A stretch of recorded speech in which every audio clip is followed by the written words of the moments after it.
ವಿದ್ಯಾರ್ಥಿಗಳೇ, ನಾನು ನಿಮ್ಮ ನೆಚ್ಚಿನ ರಮೇಶ್ ಸರ್, ನವೋದಯ ತರಬೇತುದಾರರು ಮತ್ತು ಇಂಗ್ಲಿಷ್ ಉಪನ್ಯಾಸಕರಿಗಾಗಿ. ವಿದ್ಯಾರ್ಥಿಗಳೇ, ನಾಳೆ ಯಾರೆಲ್ಲ ಮೂಡಬಿದಿರೆಯ ಆಳ್ವಾಸ್ ಪರೀಕ್ಷೆಯನ್ನ ಬರೆಯಲು ಹೊರಟಿದ್ದೀರಿ ಮಕ್ಕಳೇ, ಎಲ್ಲರಿಗೂ ಯಶಸ್ಸಾಗಲಿ.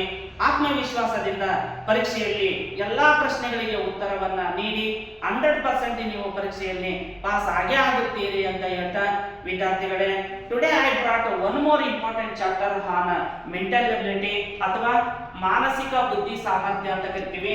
ಯಾವ್ದಪ್ಪ ಅಂದ್ರೆ ಆ ಚಾಪ್ಟರ್ ಯಾವ್ದಂತಂದ್ರೆ ರ್ಯಾಂಕಿಂಗ್ ಟೆಸ್ಟ್ ಅಂತ ಕರಿತೀವಿ. ರ್ಯಾಂಕಿಂಗ್ ಟೆಸ್ಟ್ ಅಂದ್ರೆ ಕನ್ನಡದಲ್ಲಿ ಶ್ರೇಣಿ ಪರೀಕ್ಷೆ ಅಂತ ಕರಿತೀವಿ. ಈ ಶ್ರೇಣಿ ಪರೀಕ್ಷೆಯಲ್ಲಿ ಅಥವಾ ರ್ಯಾಂಕಿಂಗ್ ಟೆಸ್ಟ್ ಅಲ್ಲಿ ಪ್ರತಿಯೊಂದು ಸ್ಪರ್ಧಾತ್ಮಕ ಪರೀಕ್ಷೆಯಲ್ಲಿ ಇದ್ರ ಮೇಲೆ ಒಂದು ಲೆಕ್ಕವನ್ನ ಕೇಳ್ತಾ ಹೋಗ್ತಾ ಇದ್ದಾನೆ.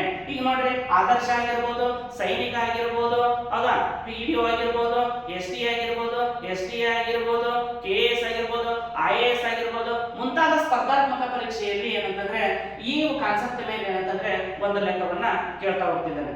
ನೋಡಿ ವಿದ್ಯಾರ್ಥಿಗಳೇ, ಇವತ್ತು ನಾವು ಏನಂತಂದ್ರೆ ಈ ಕಾನ್ಸೆಪ್ಟ್ ಅನ್ನು ನಾವು ಅರ್ಥ ಮಾಡಿಕೊಳ್ಳಲು ಪ್ರಯತ್ನ ಮಾಡೋಣ.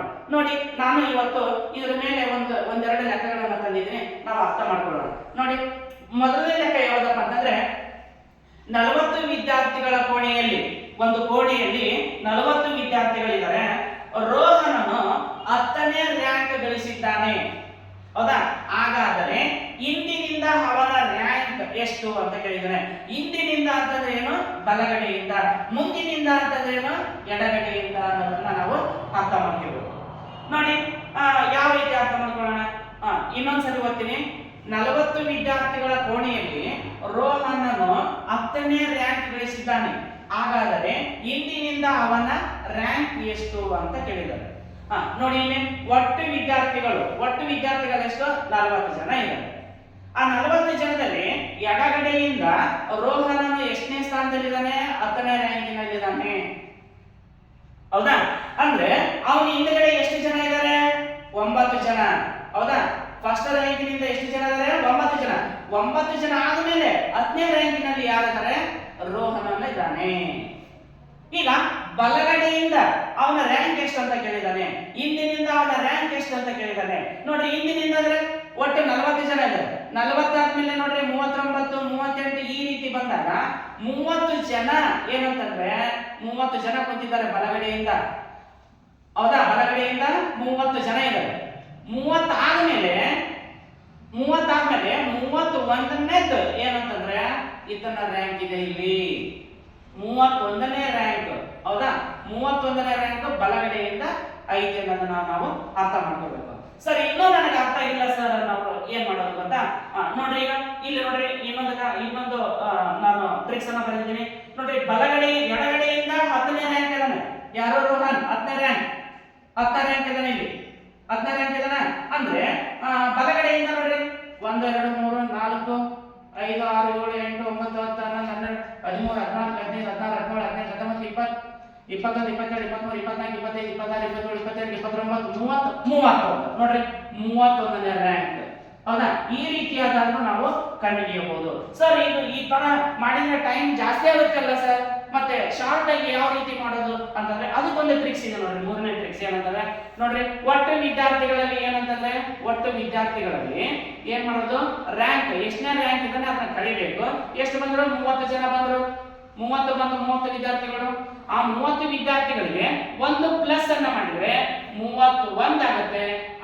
ಅದೇ ಏನಂತಂದ್ರೆ 31ನೇ ರ್ಯಾಂಕ್. ಅಂದರೆ ನೋಡಿ, ಎಡಗಡೆಯಿಂದ ರ್ಯಾಂಕ್ ಅನ್ನ ಕೊಟ್ಟು ಬಲಗಡೆಯಿಂದ ರ್ಯಾಂಕ್ ಅನ್ನ ಕೇಳಿದಾಗ ಏನ್ ಮಾಡ್ಬೇಕು? ನಾವು ಮೈನಸ್ ಮಾಡ್ಬೇಕು. ಮೈನಸ್ ಮಾಡಿದ ಮೇಲೆ ಏನ್ ಮಾಡ್ಬೇಕು? ಒಂದು ಪ್ಲಸ್ ಅನ್ನ ಮಾಡಿದ್ರೆ ಅದು ಬಲಗಡೆಯಿಂದ ನಮ್ಗೆ ರ್ಯಾಂಕ್ ಸಿಗುತ್ತೆ. ಈ ರೀತಿ ರ್ಯಾಂಕ್ ಮೇಲೆ ನಾವು ಏನಂತಂದ್ರೆ ಲೆಕ್ಕಗಳನ್ನ ಮತ್ತು ಕಾನ್ಸೆಪ್ಟ್ ಅನ್ನ ನಾವು ಅರ್ಥ ಮಾಡ್ಕೊಳ್ತಾ ಹೋಗ್ಬೇಕು. ನೋಡಿ, ಇನ್ನೊಂದು ಲೆಕ್ಕ ಇದೆ, ಅದನ್ನು ಒಂದು ಅರ್ಥ ಮಾಡ್ಕೊಳ್ತಾ ಹೋಗ್ಬೇಕು. ನೋಡಿ, ರವಿಯು ರ್ಯಾಂಕಿನ ಪಟ್ಟಿಯಲ್ಲಿ ಮೇಲಿನಿಂದ 16ನೇ ರ್ಯಾಂಕ್ ಅಲ್ಲಿ ಇದ್ದಾನಂತೆ. 16ನೇ ಸ್ಥಾನದಲ್ಲಿದ್ದಾನಂತೆ ಮತ್ತು ಕೆಳಗಿನಿಂದ 15ನೇ ಸ್ಥಾನದಲ್ಲಿ ಇದ್ದಾನೆ. ಹಾಗಾದ್ರೆ ಆ ಪಟ್ಟಿಯಲ್ಲಿರುವ ಒಟ್ಟು ವಿದ್ಯಾರ್ಥಿಗಳ ಸಂಖ್ಯೆ ಎಷ್ಟು ಅಂತ ಕೇಳೋಣ. ಹೌದಾ? ಒಟ್ಟು ವಿದ್ಯಾರ್ಥಿಗಳ ಸಂಖ್ಯೆ ಅಂತ ಎಷ್ಟು ಅಂತ ಕೇಳಿದಾನೆ. ನೋಡಿ, ಈಗ ಇಲ್ಲಿ ನೋಡಿ, ರವಿಯ ರ್ಯಾಂಕಿನ ಪಟ್ಟಿಯಲ್ಲಿ ಮೇಲಿನಿಂದ 16ನೇ ಸ್ಥಾನದಲ್ಲಿದ್ದಾನೆ. 15 ವಿದ್ಯಾರ್ಥಿಗಳು. ಇವಂದೆಷ್ಟು 16ನೇದು. ನೆಕ್ಸ್ಟ್ ಸ್ಥಾನದಲ್ಲಿ ಮತ್ತು ಕೆಳಗಿನಿಂದ ನೋಡ್ರಿ, ಕೆಳಗಿನಿಂದ 15ನೇ ಸ್ಥಾನದಲ್ಲಿ ಇದ್ದಾನಂತೆ ನೋಡ್ರಿ. 15ನೇ ಸ್ಥಾನದಲ್ಲಿ ಕೆಳಗಿನಿಂದ ನೋಡ್ರಿ 14 ಜನ ಇದ್ದಾರೆ. ಹೌದಾ? 15ನೇ ಸ್ಥಾನದಲ್ಲಿ ಇದ್ದಾನೆ. ಹಾಗಾದರೆ ಆ ಪಟ್ಟಿಯಲ್ಲಿರುವ ಒಟ್ಟು ವಿದ್ಯಾರ್ಥಿಗಳ ಸಂಖ್ಯೆ ಎಷ್ಟು ಅಂತ ಕೇಳಿದ್ದಾನೆ. ಹೌದಾ? ನೋಡ್ರಿ, ಒಂದು ಕಾನ್ಸೆಪ್ಟ್ ಅನ್ನು ನಾನು ಬರೆದಿದ್ದೀನಿ. ಇಲ್ಲಿ 1 ರಿಂದ 30 ವಿದ್ಯಾರ್ಥಿಗಳು ಅಂತ ಬರೆದಿದ್ದೀನಿ. ಹೌದಾ? ಯಾಕೆ ಬರೆದಿದ್ದೀನಿ ನೋಡ್ರಿ ಇಲ್ಲಿ? ಯಾಕೆ ಬರೆದಿದ್ದೀನಿ ಅಂದ್ರೆ ಆನ್ಸರ್ ಇಲ್ಲಿ 30 ಬಂದಿದೆ. ಯಾವ ರೀತಿ ಆನ್ಸರ್ 30 ಬಂತಿದ್ದು ನೋಡ್ರಿ. ಈಗ 16 ಪ್ಲಸ್ 15 ಅಂತ ಬರ್ತೀನಿ ಎಷ್ಟು 31 ಅಂತ ಹೇಳಿದ್ವಿ. 31ರೊಳಗ ಒಂದು ಕಳಿಬೇಕು, ಎಷ್ಟು ಬಂತು? 30 ಬಂತು. ಇದು 30 ಎಷ್ಟು ಒಟ್ಟು ವಿದ್ಯಾರ್ಥಿಗಳು 30 ಅದರಂತ. ಸರ್ ನಮಗೆ ಇನ್ನೂ ಅರ್ಥ ಆಗಿಲ್ಲ ಸರ್ ಅಂತಂದ್ರೆ ನೋಡಿ, ಇಲ್ಲಿ ಏನಂತಂದ್ರೆ ನೋಡ್ರಿ, ಈಗ 1 2 3 4 5 6 7 8 9 10 11 12 13 14 16ನೇ ರ್ಯಾಂಕಿನಲ್ಲಿ. ಹೌದಾ? 16ನೇ ರ್ಯಾಂಕಿನಲ್ಲಿ ಯಾರದಾರ? ರವಿ ಅದಾನ. 16ನೇ ರ್ಯಾಂಕಿನಲ್ಲಿ ಬಂದಿದೆ. ನೆಕ್ಸ್ಟ್ ಕೆಳಗಿನಿಂದ ಅಂತಂದ್ರೆ ನೋಡ್ರಿ, ಕೆಳಗಿನಿಂದ 15ನೇ ರ್ಯಾಂಕ್ ಅಂತಂದ್ರೆ ಮತ್ತೆ ಮುಂದೆ ನಾವು ಏನ್ ಮಾಡಬೇಕು? ನಾವು 15 ಜನ ಬರ್ಕೋಬೇಕು ನೋಡ್ರಿ. 17 18 19 20 21 22 23 24 25 26 27 28 29 30. ಹೌದಾ? ಕೆಳಗಿನಿಂದ 15ನೇ ರ್ಯಾಂಕ್ ಅಂದ್ರೆ ನೋಡ್ರಿ 1 2 3 4 5 6 7 8 9 10 11 12 13 14 15ನೇ ರ್ಯಾಂಕ್. ಹೌದಾ? ಇಲ್ಲಿ 15ನೇ ರ್ಯಾಂಕ್ ಎಲ್ಲಿದ್ದಾನೆ? ಬಲಗಡೆಯಿಂದ ಇದ್ದಾನೆ. ಹೌದಾ? 16ನೇ ರ್ಯಾಂಕ್ ಎಡಗಡೆಯಿಂದ ಇದ್ದಾನೆ. ಹೌದಾ? ಒಟ್ಟು ವಿದ್ಯಾರ್ಥಿಗಳ ಸಂಖ್ಯೆ ಎಷ್ಟು ಅಂತಂದ್ರೆ ಅಲ್ಲಿ 30 ವಿದ್ಯಾರ್ಥಿಗಳಾಗ್ತಾರೆ. ಅಂದ್ರೆ ಸರ್ ನಮಗೆ ಇನ್ನೂ ಅರ್ಥ ಆಗಿಲ್ಲ ಅಂತಂದ್ರೆ ನೋಡ್ರಿ, ಇಲ್ಲಿ ಒಟ್ಟು ವಿದ್ಯಾರ್ಥಿಗಳು ಕೇಳಿ ಎಡಗಡೆಯಿಂದ ರ್ಯಾಂಕ್ ಅನ್ನ ಕೊಟ್ಟು ಬಲಗಡೆಯಿಂದ ಕೇಳಿದಾಗ ಏನ್ ಮಾಡಿದ್ವಿ? ನಾವು ಕಳೆದ್ವಿ, ಒಂದು ಪ್ಲಸ್ ಮಾಡಿದ್ವಿ. ಇಲ್ಲಿ ಏನ್ ಮಾಡೋದು ನೋಡ್ರಿ, ಇಲ್ಲಿ ಮೇಲಿನಿಂದ ವಿದ್ಯಾರ್ಥಿಗಳು ಕೆಳಗಿನಿಂದ ವಿದ್ಯಾರ್ಥಿಗಳನ್ನ ಕೊಟ್ಟಾಗ ಏನ್ ಮಾಡ್ಬೇಕು?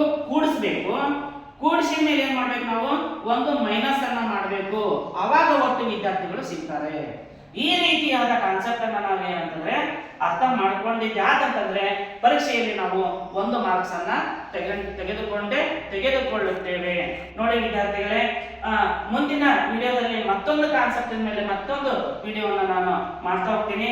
ದಯವಿಟ್ಟು ಏನಂತಂದ್ರೆ ಎಲ್ಲ ಯಾವ ವಿದ್ಯಾರ್ಥಿಗಳು ನೋಡ್ತಾ ಇದ್ದಾರೆ ಆ ವಿದ್ಯಾರ್ಥಿಗಳು ಏನಂತಂದ್ರೆ ಲೈಕ್ ಮಾಡಿ, ಶೇರ್ ಮಾಡಿ, ಇನ್ನೊಬ್ರು ಈ ವಿಡಿಯೋವನ್ನು ನೋಡೋದ್ರ ಮೂಲಕ ಒಂದು ಮಾರ್ಕ್ಸ್ ಅನ್ನ ಪಡೆಯಲಿ ಅನ್ನುವ ನಮ್ಮ ಆಶಯ ಇರುತ್ತದೆ. ಮತ್ತೊಂದು ವಿಡಿಯೋದಲ್ಲಿ ಮತ್ತೆ ಭೇಟಿ ಆಗೋಣ. ಎಲ್ಲರಿಗೂ ಗುಡ್ ಲಕ್.